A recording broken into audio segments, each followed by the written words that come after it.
آپ کتاب شروع فرماتے ہیں. نعرہ تکبیر، نعرہ رسالت، نعرہ رسالت، نعرہ تحقیق، راہ حق عزم صمیم،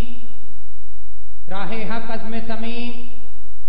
گنبد خضرا کی تنظیم، حضرت علامہ پروفیسر ڈاکٹر مفتی محمد اشرف آصف جلالی صاحب، علماء اہل سنت، ادارہ صراط مستقیم.